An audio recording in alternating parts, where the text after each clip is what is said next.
உங்களுடைய இலக்கை அடைய RSFETயின் வாழ்த்துக்கள். எக்ஸாமுக்கு ஒரு 2 வாரத்துக்கு முன்னாடி எவ்வளோ எஃபர்ட் போட்டு படிப்பீங்களோ அதில் பாதி அளவு எஃபர்ட் போட்டு இப்போலேருந்தே படிக்க ஸ்டார்ட் பண்ணீங்கன்னா எக்ஸாமுக்கு முன்னாடி என்டையர் சிலபஸையும் கவர் பண்ணிடலாம். ரிவிஷன் பண்ணுறதுக்கு டைம் கிடைக்கும். முக்கியமாக பதட்டப்படாமல் இருக்கலாம். ஸோ இப்போலேருந்தே கன்சிஸ்டண்ட்டாக படிக்க ஸ்டார்ட் பண்ணுங்க. ஜனவரி மந்த்துக்கான இம்பார்ட்டன்ட் டேஸ் ஆல்ரெடி கொடுத்துருக்கோம். பார்க்காதவங்க செக் பண்ணி பாருங்க. இது பிப்ரவரி மந்த்துக்கான இம்பார்ட்டன்ட் டேஸ் கொடுத்துருக்கோம் வித் ஷார்ட்கட்டோட.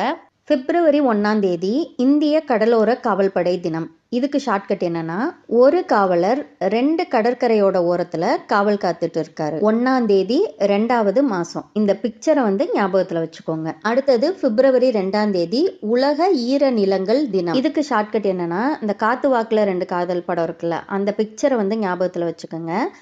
மனசுல கொஞ்சம் கூட ஈரம் இல்லாம 2 காதல் பண்றான். இதை எப்படி லிங்க் பண்ணி பார்த்துக்கணும்னா, ஈர நிலங்கள் தினம் என்னைக்கு அப்படின்னு வந்துச்சுன்னா, அந்த ஈரம் மனசுல ஈரமே இல்லாம 2 காதல் பண்ணா அந்த 2 to 2 வரும்ல, அதை ஞாபகத்துல வச்சுக்கோங்க. 2வது மாசம் 2ஆம் தேதி.